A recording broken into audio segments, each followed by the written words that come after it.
Have Harish go next. Hi guys, so my name is Harish and I'm also a recent graduate from ASU. I did my master's in mechanical engineering and I came across the Enabled project when Dr. shared the details with us during the EPICS program meeting. And once I went to the hub, I was interested in the different kinds of designs that were being made for the hand models. So I thought that I can learn a bit about designing such prosthetics and also contribute in my own way to try and improve these designs. So just looking forward to learn and contribute in whatever way I can. Excellent. It's great to have you here. Okay. Do you want to hand it off to next person? Uh, I would like Griffith to give his introduction. Hi everyone, my name is Rifat and I've also graduated from ASU with a master's degree in mechanical engineering. And I got introduced to this particular enabled project through Dr. Jared, and I was interested in it as I'm interested in designing as well as uh, in somewhat getting to know a lot about designing in terms of helping out children's and getting to learn from you. So thank you. Excellent. Thanks for joining. Maybe Jonathan can go next. Yeah, I'll go next. I got a camera here too. So I've been involved in e-NABLE for about 6 months. I started off working with um, working as a case facilitator, so I've been doing that for a little while, kind of trying to clean up some of the open requests and get involved that way. Also getting involved with the new e-NABLE Web Central, the new website, kind of the forming of that. I haven't gotten too much involved in the educational side of stuff, but I'm interested to see what perspective that has and how I can help in my community, I guess. Cool. Thanks for joining. And you want to pick the next person to go to? We only got a few left. Yeah, whoever hasn't gone. Hi everyone, I'm Aditya. Also from ASU and I recently graduated in mechanical engineering. My major area of interest was in CAD design and looking at the website. I had a very profound experience and going through all the prosthetics. I felt a great opportunity to impart some of my CAD design knowledge and help some design modifications and uh, as well as like help my team set the chapter in Phoenix ASU. So it's a really Cool. great experience.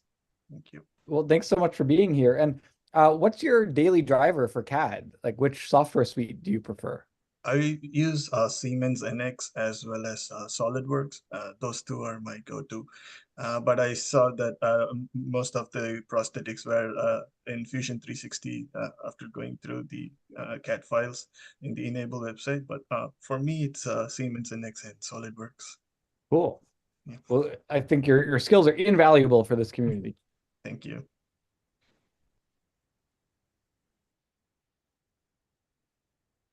And who has left? Who is left who hasn't introduced? Have we gotten everybody?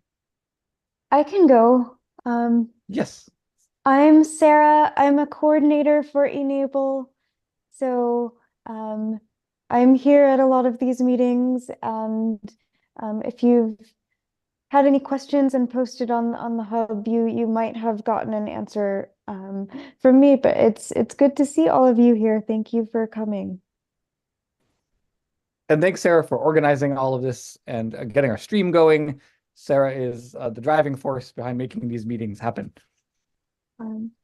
Thank you. And for new members, I'm just going to drop my email in the chat to anyone. If you have questions, feel free to email me anytime.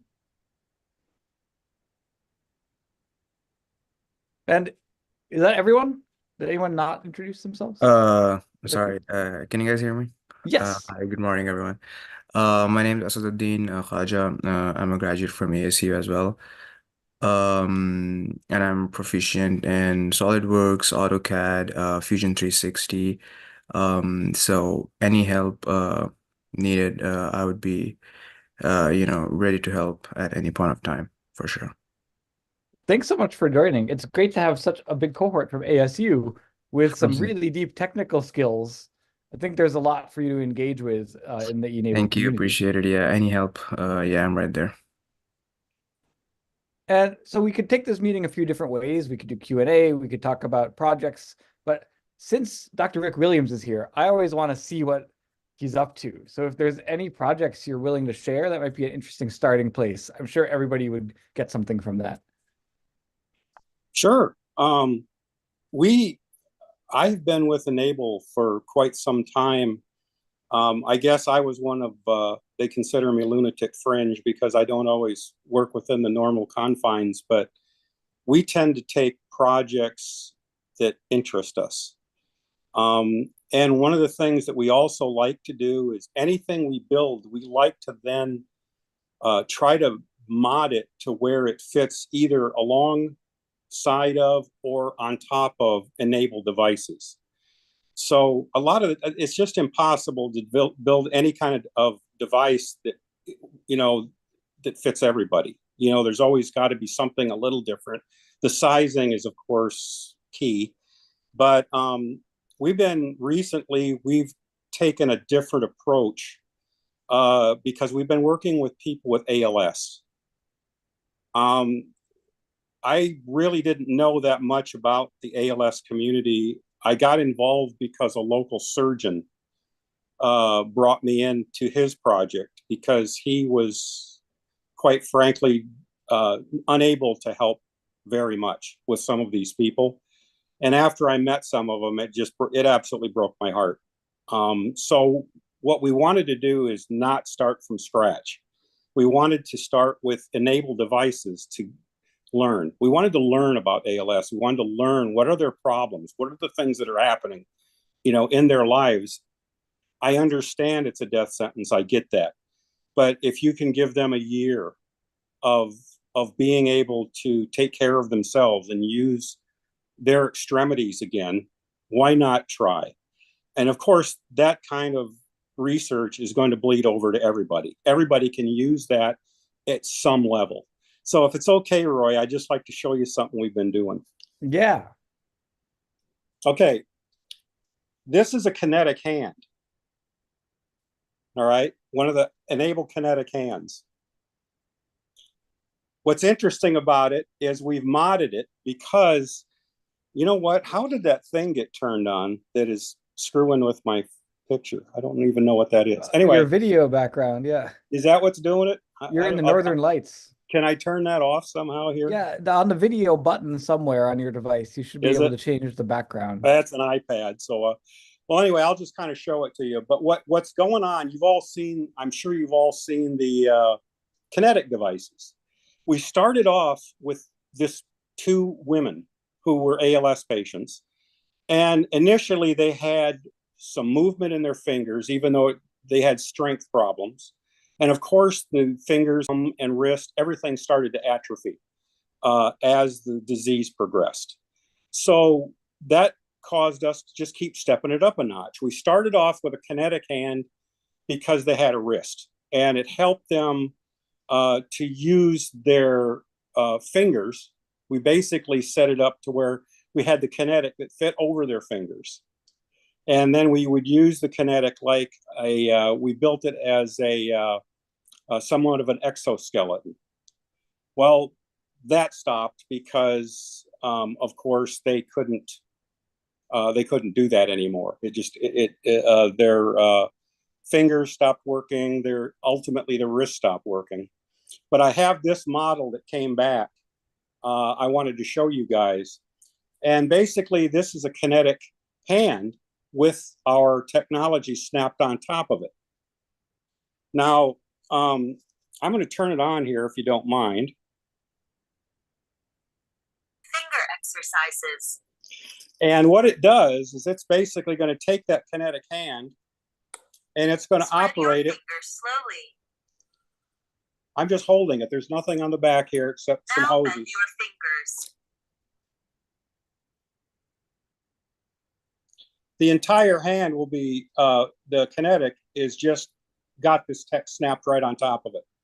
And we put this on top of the hands of the ALS patients. And then this thing exercises their hands and gives them directions, and it strengthens the muscles. So the atrophy is significantly lower. And it slows it down significantly. It also has gyroscopes in it to eliminate their tremors. And you can see on the palm, there's neodymium magnets so they can pick up metal objects easier. Touch the index finger to the thumb. But the entire thing is, it's autonomous at this point. Or I can put this glove on, the other hand, or a helper can put that glove on and move the hands for them.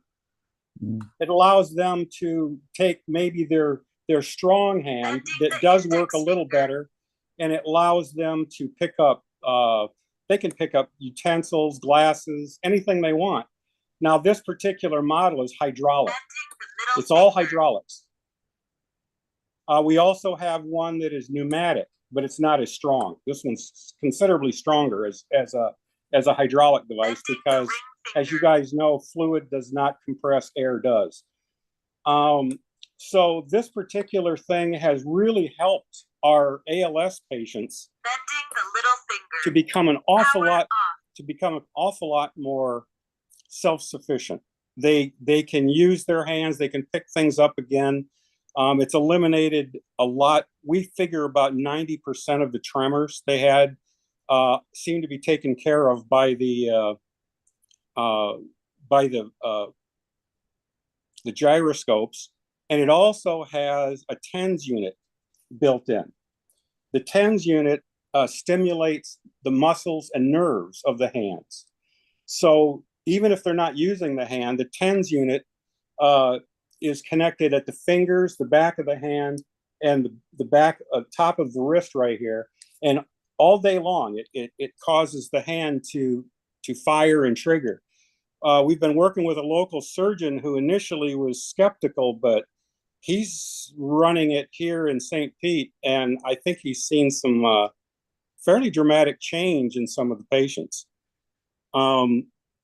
We also want to, we're actually building an arm now that uses the same technology, the hydraulics. The pneumatics are significantly cheaper to build, so we normally start with those as a test case. We step up to the hydraulics if the wearer is doing well. This is the control glove. Okay, and I can actually control this. Every finger, each thumb, and the wrist can be controlled from the control glove. Now we're building the control gloves for about $5. Basically, we just use magnetic switches. It was so cheap to do that way. The thing is that you don't need a bunch of bionic circuitry for pressure, you know, where you're having to monitor each joint in a bionic limb, because the hydraulics balance that out. If one finger stops, the others continue. Same with pneumatics, as all of you know as engineers.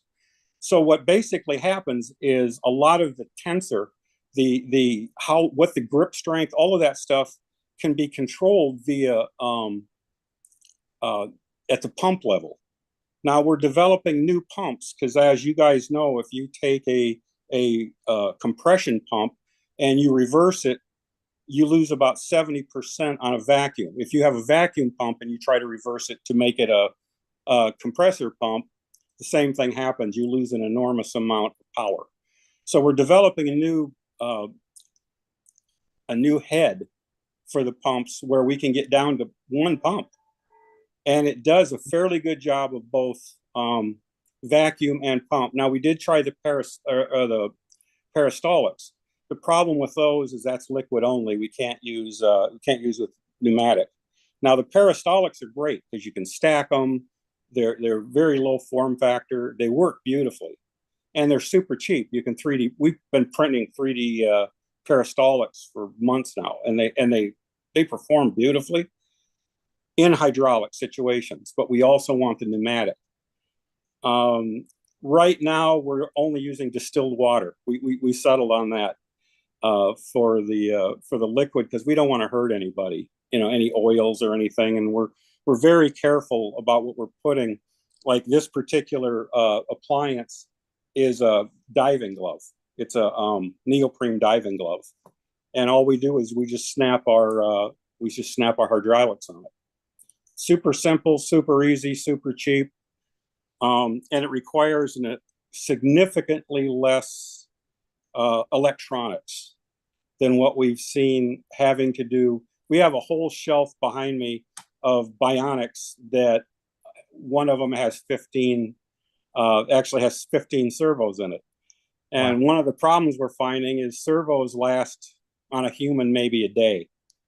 They just fail. They fail and they're not strong. They're designed to lift grams. These hydraulics are designed to lift pounds. And if you force them, they don't break. They just give, because you build a bladder for that. You build a reservoir that says this is how much I'm willing to bend against what I'm designed, what I'm designed to go beyond. It's worked out beautifully, cheaply, and we're finding that nothing breaks. We just haven't had any breakage of any kind like we did with servos. Wow. So we've had tremendously good luck, and we've been able to stay in the 5-volt range. Wow. And that's real important for us to stay in the 5-volt range. So how much does the control pack with the pumps and the batteries weigh, and where do they put it? The glove is 7.4 ounces. The battery pack depends. A pneumatic pack is about this big and about 2 inches thick right now because we're working on that pump head. If we can get it down to one pump, it's going to be about the size of a cell phone, but thicker, about an inch thick. It could go on your belt. It could really go about anywhere. Right now they're on wheelchairs, so we pretty much have unlimited power. We're stealing power from the wheelchairs. Nice. And that has made things easier. But from a power perspective, we're running off 5 volts. Wow. And it's all rechargeable from a cell phone charger. Wow. And it takes about an hour to charge, and it runs probably about 2 hours. And we do that on purpose so they can sit and exercise the limb. It's an exercise. It's a therapy device. Yeah. But they also use it when they're done exercising so they can pick things up. It actually works like a bionic limb. And what's really nice about the hydraulics is unlike servos and unlike steppers, when you park a hydraulic, it's going to stay where you park it. It's much like think of a front loader or a bulldozer. Where you park it, it stays because the fluid, it's physics. The fluid is going to stay where you park it, which means you don't have to power the engines. So say you're picking up a drink, right? As long as you're holding on to that drink, the engine's power down. And wherever you park it, the fluid is parked. So you start from where you stopped. Yeah. Now, each finger only has one servo switch on it. So you're just turning off the liquid to each finger. And then when you want to use that finger, you open that switch because it's normally closed. So unlike a servo, it's still active even though there's no power to it, because on a closed servo, right, it's parked. It's not moving. So you can hang on to that drink or that food or whatever. The motors can be totally shut down. So you do not have to power it while you're using it like you do with a lot of the devices on the market. The logic of that is super cool. Very interesting physics to solve the problem. It's been interesting and fun. The point is, it's got to be cheap. I don't know. We don't have a budget, so it's got to be inexpensive so we can get these to the people that need them. They have no money. I mean, they're just, you know. And in terms of like your build of materials, do you have, is this like a public design yet, or is it something you're still R&Ding in-house and haven't fully like released or documented? We're still actually working with the doctors. Right. We're working with surgeons on this. I don't want to hurt anybody.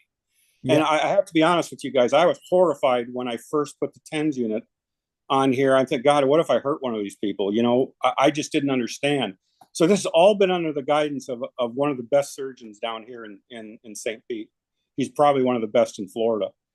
And I've had his total guidance, because I would be horrified to hurt one of these people any worse than, you know, what they are. But they've all volunteered. He zooms in on every single test we do with a live patient. So he has been amazing. We actually demoed this at Nova University in front of I'll tell you, want to see a tough crowd, a bunch of to-be doctors, or a tough crowd, but they were awesome. I mean, we had probably 13 doctors try this on. And one of them, when we hit him with the TENS unit, it startled him, and it came off a little quicker than but he actually helped us because we changed the buckling. Because if this scares somebody, we put in a kill switch because of him. Scared the hell out of him. So now we're going to build in a kill switch. But it really has worked well. I was surprised how simplistic it was with the patients that had severe tremors to help balance that out. And once we spun up the gyros, I was amazed at how much the tremors subsided. And then they seemed to get used to the gyros, and they started working with the gyros. It improved over time, which surprised me. Mm-hmm. It was almost as if they became symbiotic with the gyros, and their musculature started to just get used to them. And it just balanced it out. And they were actually able to easily hold a drink without spilling it. Wow. So we're very happy with that. And if we can get this down, our price point is to get the hand part of it down to about $35, and to get the compressor pump unit down to maybe $50. And if we can do that, it'll fit on top of, in our opinion, most any e-NABLE glove or any existing e-NABLE hand, because we've got two different points we want to look at. We want people that don't have anything. Okay, they're an amputee. Then you have to give them bones. Okay, if there's nothing there, and that's easy with an e-NABLE device. We also have an arm that's built this way, and it's got all of this built into it. And that's more for people that have nothing. We have an 8-year-old boy right now that's going to be testing that. And the other part is for people that already have limbs that either don't work or they're beginning to fail. And we have hopes that we can slow the atrophy. Mm-hmm. And that seems to be true. The more the hand gets used, because you always see them knuckling. They start to knuckle. Everything starts to do this. And the more you exercise that, which is painful to them if a human does that in a therapy scenario, it's very painful. With this, it's fairly strong but passive. You get to set your own pressure. So the patient can say, this is how strong I want this to be. So you can set the pressure up and down on the pump. They then get to decide their pain point. And if it hurts, they quit. And then they can set a time. We've been doing 20 minutes to start off. 20 minutes seems to be fine, without hurting anybody. And we tend to not do all of it at once, because that's a shotgun approach. So depending upon what their biggest complaint is, if their biggest complaint is the tremors, which in the beginning it is, we just turn on the gyros. If it's, and we also recommend the TENS. The TENS is amazing, but you don't want to pick up a glass with that. That's really bad. You'll end up wearing it. And later on, we just tell them to sit and let it exercise. And then further down, they're already used to the device. They know how to work it. Then they can use it just for their daily activities of picking up knives, forks, spoons. You could pick up a dime with this off of a table. Wow. So you're creating like a new bionic platform that can attach to e-NABLE or be used for other physical therapy, occupational therapy tasks. That's our based hope. on the Yeah. logic of pneumatics or hydraulics. You can adapt in either direction Yeah. with the same platform. That's Yeah. cool. And the whole point of that is how we started this. One size doesn't fit all. Everyone has a different problem. And if you can modularize this in a way that you can snap on the things they need and eliminate the things they don't in a modular fashion, it's then just a sizing issue at that point. Then all you have to do is size it, print it, and go. Wearing it this way is not what we normally do. This is the one I showed you is for someone that already has a hand that doesn't work. So I could just take this thing off. Wait a minute here. Just this easy. There, now it's off. And look what we have. It's a kinetic. Yep. So this fit right over a kinetic. You know, nothing. The problem we had with this person was their wrist went. They were no longer able to use the wrist after about 3 months. So this thing took over with a hand that gave them their bones. This was their bones, right? And we went from there. And we'll see. But what our attempt to do is just to make it as an augmentation of existing technology, so you don't have to we don't want to reinvent the wheel. It's too expensive. e-NABLE already has some amazing devices that fit different kinds of people that have different kinds of problems. So if we can make something that we can attach to those, or maybe they're good enough as they are. It just depends, but we don't want to start from scratch on each person because that just elongates the entire process as to when these people get their device. And we're putting on it about a year that these people even have to get before they're gone. So it's not like we have a lot of time. Yeah. And I don't think it's in any way for naught. I think it's a great thing to do. We're going to learn a lot that we can give to other people that are amputees or whatever it is that their problem is. It's just another tool in the bag. It's not designed to replace or hurt any existing ongoing. It's the point we have is we know what it means to have no money to do anything. We're doing this on a shoestring, and so far, this is something we can afford to do. If we build our own pumps, which I think we can do with relatively inexpensive motors, that we've been buying the motors, of course, on eBay, and I think the last set of motors I paid $4 or something for. I bought a dozen. I'm just trying to give you a price point. And if we build the heads right, we can make them last we're building them out of Teflon and TPU right now. Mm-hmm. And we are getting an enormous amount of not only compression, but vacuum out of the same pump head. What do you call this platform that you're developing? Does it have a name yet? No. It's probably we'll probably let the amazing surgeon that in my mind he's I owe him a lot, because I wouldn't have done this without his guidance. I would have been horrified of her. These people are frail. Yeah. And I would have been absolutely horrified to do this without. And I would tell any of you, if you're dealing with this level of frailty, please get the doctors involved, and make them your partner, because not only will they love it.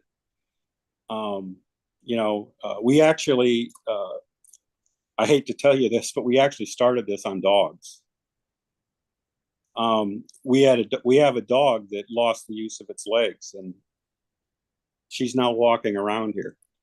So it actually helped a lot to rebuild the musculature.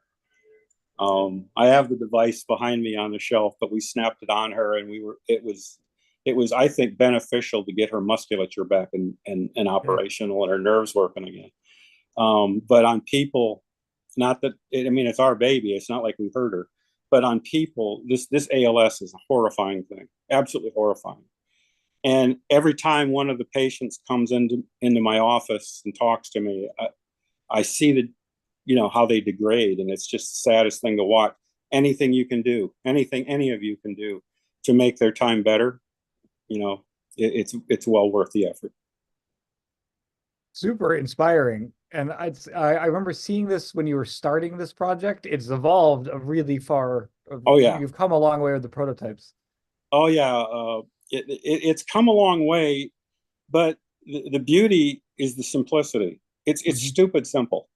It's so stupidly simple because any of you guys that are going to be looking at bionics are going to find out that the controlling of the bionic is more of a pain than making it move. You can make a finger move, you can make it do things, but the longevity of the motors, the controlling so it doesn't damage itself. The beauty of hydraulics is all that goes away because the hydraulics balances itself. If one finger stops, okay, the others will continue because that's how hydraulics work. In a purely mechanical method, the motors stop. Now you're stressing that motor, and the other motors don't know whether to continue or not, especially if there are no motors. Say you're just using a single cable to control 5 fingers, right? Well, now we've lied and we've put in Whipple trees, and the Whipple tree helps because the Whipple tree helps distribute that a little bit, but it still breaks. I mean, it's still a single tendon. Yeah. Even with 5 tendons, you're still just stopping that tendon, and now you have parallel tendons that are the same tension. And so, how did that help you? And that's why they went to Whipple trees, because the 5 tendon method really wasn't distributing the force of the elbow or the wrist. So everybody has what they like, but I think what we're going to focus on is the physics of hydraulics and pneumatics, because all that is done for you. It's self-balancing. It requires less power. It requires less everything, less sensors. You don't even need them, except for the master control of how much do you want that pump to really contribute to the grip. And that can be raised and lowered at the finger level or globally, depending upon how much money you want to spend. Yep. Oh, and by the way, I was going to tell you those little the devices that open and close the valves. Yeah. I think I pay like $4 a piece for those. So it's not that expensive. Yeah, very accessible. Yeah. Any questions from the room? I put them all to sleep. No, that was really interesting. And that was really great to listen. So yeah. Oh, and then when we send them out, we roll them up like this. They like I said, they're 7.4 ounces, and they roll up into this little ball. This is how we send it. Just out it goes. Little tiny thing, just rolls up. We can put it in an envelope because there's nothing to break. There's absolutely nothing breakable. It's all TP. Well, okay, fish aquarium hose. It's a lot of fish aquarium hose. It's. So I would say Dr. Rick Williams is always on the edge of pushing the e-NABLE platform to go further, change materials, find an occupational therapy task that's like, it usually pushes what the platform is capable of. I remember seeing the fingers you had done with the bike chains. Oh, those are that had so much strength in them. That is the fingers we will be using on our bones. That for people that have no hands at all, if they have no hands or no arms or whatever, that new finger that has 2,200 pounds of strength. Yeah. That finger. That is the strongest finger, to my knowledge, on the market, and the cheapest and easiest to make. Yep. Bicycle. So I still think that a lot of like the PLA printed, like the top 5 recommended devices on the hub are a great place to start because you learn the architecture. Absolutely. And the logic of like 2 curved channels coming through the hand, which we need an additive process because you can't drill a curved hole very well. Yep. and one curved hole is trying to open at all times, and then the string opposes that. I think that mechanical logic is really helpful to learn. And I would recommend anyone getting into this, go make all those top 5, or like look through for any of there's stuff on the hub on the device catalog for bicycle attachments, for sports attachments. But I think it helps to just fabricate a few, understand what's out there, and then Yes. start to think about these limitations of material or pushing the design further, or a lot of it is documentation. I think there are equally difficult challenges in like picking up someone else's design and then adapting it to a human's physiology and then adapting it to an occupational therapy task that they have to do with it. I agree with you, Roy. And the other thing, Ian, is in some cases reversing what you just said and Right. having it with springs wanting to be closed all the time, and then you force it open. If you have somebody that doesn't have say the hand strength to grab, and they don't say have the wrist strength to make it close, reverse it, and force the hand close with the springs, and then as they move, it opens the hand, because that can be easier for someone too that has a paralysis or a stroke or something of that nature. But take those designs and don't ignore those. They're awesome. I mean, a lot of work went into that by a lot of really smart people. And then, Jonathan, you're on the matchmaking side, right? More on the how do we find a real person with a real problem once we're ready to solve problems? Yeah, I think it's I want to commend Dr. Rick, your guys' work with staying true to the e-NABLE theory, that making it low cost and making it easy to make. A lot of this stuff we're talking about people in the US, but I've seen people in Portugal, people in Tanzania, people all over the place that don't have the resources that we do. So keeping things like this accessible to low income and stuff like that is is a big thing. Well, I appreciate you guys letting me chatter. I do tend to go on, but anytime you guys want to write to me, you're welcome to. I would like to one day sit down with Ian.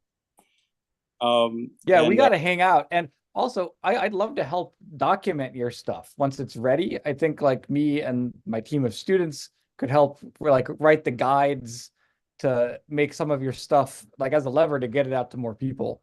I would welcome that, because I am the worst at that. Well, and that's our specialty is really the testing and the guides. So Yeah. I think there's a natural thing we could partner on.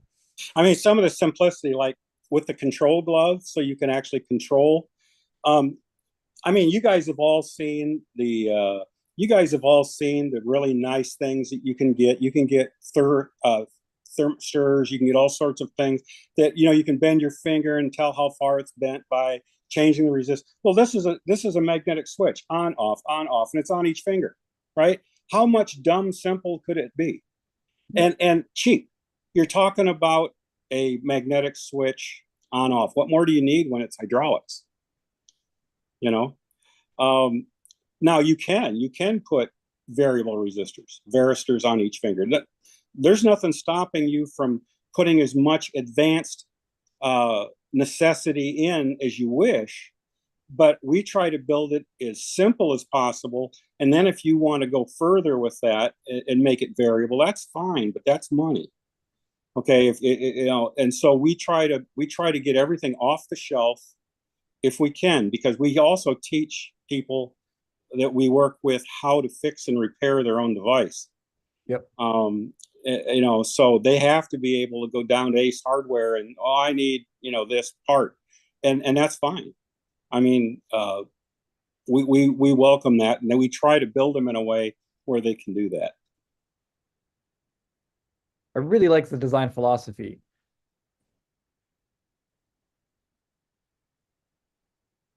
So everyone else who's new, especially we've got such a good ASU contingent of mechanical engineers. I'm curious about what you would like to do with the e-NABLE community, like modify designs, work for clients, help Dr. Rick with his next crazy science experiment? I Hi. think there's a lot of ways in. I scared them all off, Ian. No. That was really inspirational to what you did. Like the one you talked about, the dog that needed an amputation on the leg, you said. It was I think I have that here. Hold on, let me yeah, see. if you don't mind like showing it to us so that Yeah, here's one. This isn't the exact one, but here is one here that we did wow, for a dog. that's great. And this actually was a complete departure from how we normally do things. Mm-hmm. This one was done in a vacuum forming system, and we didn't have the money for a vacuum form. So we built our own. You can build a vacuum form for Yeah. about $50. A George Foreman grill and a vacuum chamber. No, actually, I'll send you guys pictures if you'd like of how Yeah. it works. But you can build it out of pegboard, PVC, and a shop vac. And Oh, this cool. one was done with that way. And Wow. this was made in a matter of about a minute. Because when you vacuum form, it's instantaneous. The frame was instantaneous, right? And this has a foot that comes off, and then they can change the foot. There's a running foot. There's all the different feet. Okay. Now, so For as you can jumping, see, okay. you use the Ace Hardware method, right? And as you just stick to whatever you decide is the best size. I think we're using like M8s, and you find a size that is good that you're happy with, and then you can change the feet, right, to whatever you like. This is a piece of PVC, and then we capped it, and then this is all was done for this dog, and this avoided an amputation. His foot only came up to about his foot. He had no foot. And what veterinarians will do is if a dog damages or loses his foot, they take the whole leg. And they do it. I thought that was horrifying, but apparently there's a very good reason. If they don't do that, they will walk on that stump and destroy it, and they'll lose the leg anyway. So we built this for a dog that had a bad foot, and I didn't need the amputation. We just snapped this on him, and then he was fine. So he avoided an amputation. So this is not a regenerative leg, but it was a leg that avoided that horror of losing it. Now, economies of scale, I think I paid $2 for the sheet of Krydex. This is for a table, I believe. You can screw other things. We tried a ball. We put a racket ball. We did all kinds of things on the end, and they just screw on whatever they want. And this came from PetSmart. It's a little doggy foot. So making something where they can go to a store, okay, is a big deal. And I don't have to tell you guys what they get for any kind of animal prosthetic is unbelievably expensive. So, and the surgery to remove a leg is astronomical. So Yep. economies of scale, it's worthwhile. It's less stress on the animal. We even did one for a cat, which I didn't think would work.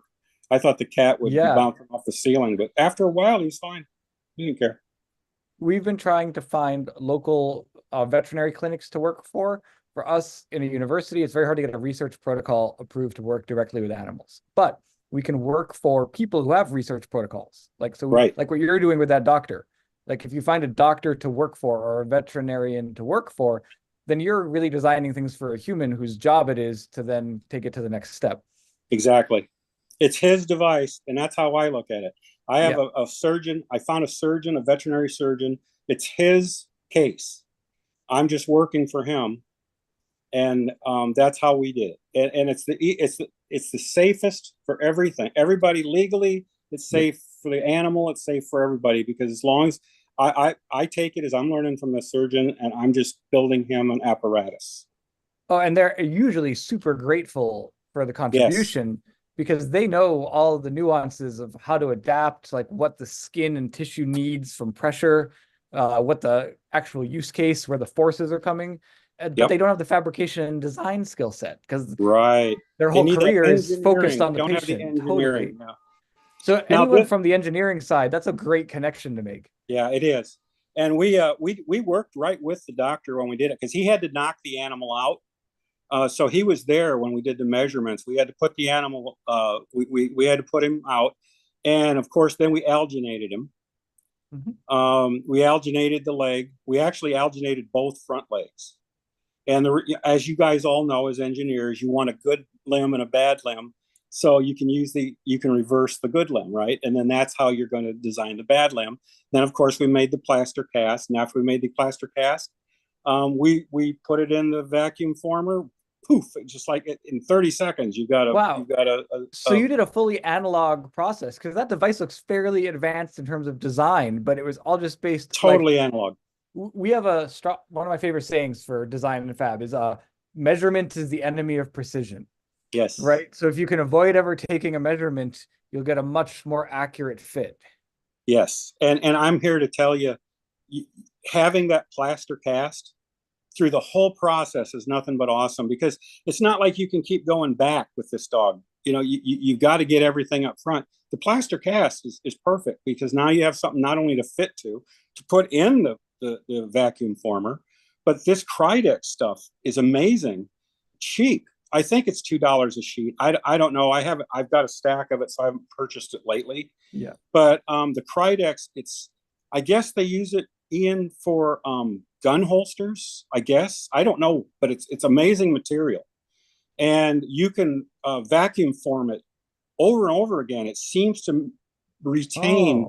So unlike a you make PET sheet, you can reform it a few times. Yeah. That's cool. Whereas if you 3D print, first off, if I had to 3D print that would have taken me about 4 days. Versus the 30 seconds or whatever. Not only that, if we had made it in a lot of the things we do in nylon. Well, once you heat nylon, you can't do it again. Yeah. It turns brittle like a potato chip. And so you got to get it right the first time. That's just not practical. Well, this stuff, I think we've reformed this 4 times, even as he grew, because we did this when he was a puppy.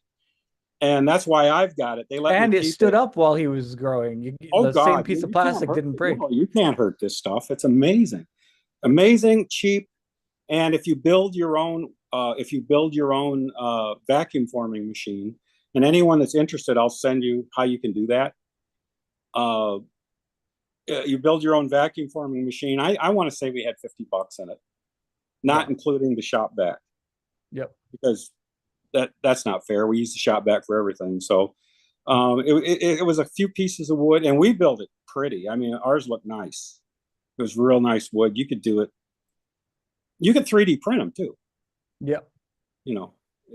I wouldn't, because the heat will distort them. Yep. These things get pretty hot. And then, the wife was mad. I was using her oven. But yeah, a pizza oven. Oh, so you're heating the sheets to temperature and then moving it to the form table. Okay. The stuff in mobile homes, the metal stuff that goes around the windows, and then they form it around the windows. So you just cut a thing and then you make all your angles. That's what we did. We took that, and then we took bulldog clamps, and after we make the seal, we put bulldog clamps. We put the material in with bulldog clamps, put it in the oven. When it starts to sag, you take it out, put it in the thermoformer, drop it, and it goes. That's it. Yeah, totally. And that's cool, because I've seen the DIY ones where you basically put like a Foreman grill on top and heat the sheet and drop it, but separating it like Occam's razor, right? Like, don't fight a simple way to solve the problem. Yeah, and a pizza oven is pretty good, because we've been doing 12 by 12 for animals, and that's fine. Keep it small, because how otherwise. do you find your clients? Because you have a wide range of clients. Do they find you now because they know about your reputation? They find me normally through their doctors. Okay. Their doctors, almost everybody I work with right now has come to me through their doctor. And I'm okay with that, because quite frankly, I don't want to be the lead. I want the doctor to be the lead. I want him to tell me if I'm not a medical doctor. I don't claim to be. I want a medical doctor that is what he does. It's what he understands. because I don't want to hurt anybody. Yep. Don't hurt anybody. It's not worth it. And I want the doctor involved. I make a checklist of everything I'm going to do with that patient, everything. And I clear it with the doctor. I give the doctor the option. We do it in his office, my office, or we have him on. One day we had stalks in here with YouTube. We had 5 cameras, all of them on Zoom, watching from every angle when this was going on, because he was on call for surgery, so he couldn't. And he was watching everything, and he could pull the plug at any time if something didn't look right. We had her face, because you want that if she feels pain. I mean, I'm not going to hurt anybody. None of this is worth that. And all of them have given up on physical therapy. Yeah. It's just too painful. Well, super inspirational work. I want to Well, come see your nothing every workshop one of you sometime. can do if you want to. It's nothing every one of you can do. So you can all I guess do where that. did you get started? What was the first? What got you into your first prototypes, especially on the design and fabrication side? I was a member of e-NABLE, and I was helping kids, and my hand was severed. I lost my left hand, and I was crushed because I play 13 musical instruments, and I was crushed. I didn't know if I wanted to live anymore, and it severed my hand, and they said it would not come back. They couldn't reattach it, and so they were just going to cut what was left of it, and take it, the whole thing. I was just hanging there. Look, guys, I built my own exoskeleton, okay, with my wife's help. And my wife wouldn't let them take the hand. She wouldn't sign it. And they reattached it. And with the one doctor who helps me the most was my surgeon. And he said, it's not going to work, okay? But he said, here's what we're going to do. We're going to put in what was called, Ian, don't get me wrong, I hope I get this right. It's called a collagen sheath. And he put all my nerves in collagen sheaths because they were too many centimeters. The sever was too wide. There was too many centimeters between the 2 nerve endings to grow back. So he put them in a collagen sheath, and he said, it's not going to work, but, your wife won't shut up. All right. So guess what? Everything's fine. I play guitar again. I even have a video of me playing guitar again. Wow. And I build special musical instruments for amputees so they can play. They can play guitar, synthesizers. I've got a bunch of guys on my website that we build special guitars you don't need hands for. Wow. It's a hoot. It's a lot of fun. And I was a musician all my life. It's how I paid my way through school. Yeah. And it was a big part of what I did. And it doesn't sound like a big deal, but it is. Yeah. And now I'm tutoring little Marcus. He's up to 5 instruments now. Yeah. He plays drums. Super inspirational story. Like, all of your work is unbelievable. And we gotta have you on more of these to see the updates on your current innovations, because you're taking this architecture of the open source stuff and going so far into specific adaptations. And once again, there's none of this that any one of you on this call couldn't do. And any one of you can change somebody's life. Who gets that chance? Every one of you have a chance to change the trajectory of somebody's life. Now, who gets to do that? And in a good way, okay? In a good way. You guys all have an opportunity here to make a huge difference. I work with amputees, and for instance, I keep coming back to music, but they think they can't get involved because they've been told that. I got a little boy with no arms and no feet, and he got first in his kindergarten, his writing. He can write cursive, and he beat every student in his class of 60. His handwriting. How does that work, right? Get yourself a story. Do that. Go out and find somebody that you can help. The hardest thing, one of the things you're going to find, though, is as soon as you start this, as soon as you help somebody, all of a sudden, You're not going to know why. It doesn't make sense. You're going to start noticing, and they're going to just start gravitating toward you. And all of a sudden, you're going to have people coming and talking to you. And when they do, be gentle. Don't tell them, they need you. Tell them this is like anyone else using a screwdriver or a pliers. It's a tool. Okay, you don't need it. If you need it, you probably should go to someone else. If you want it and you want to have it improve your life, that's when we can help.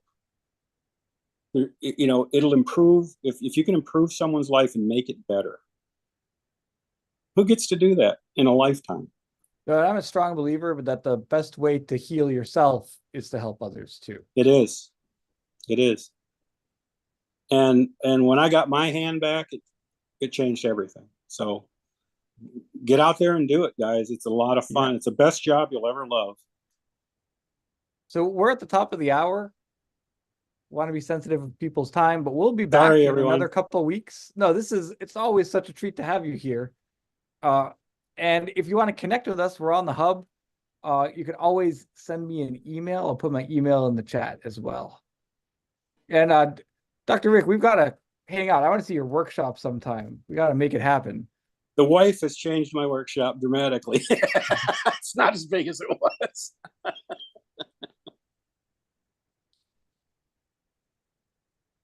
So good luck, everyone. Hopefully you can find your way through the hub.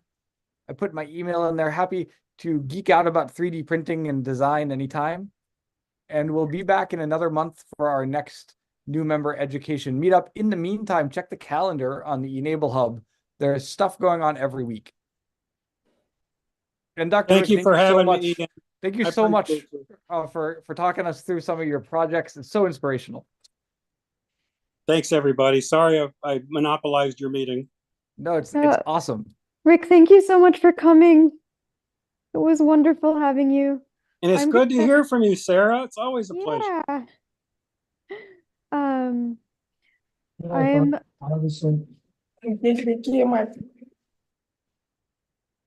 going to stop the recording now. Excellent. Thank you.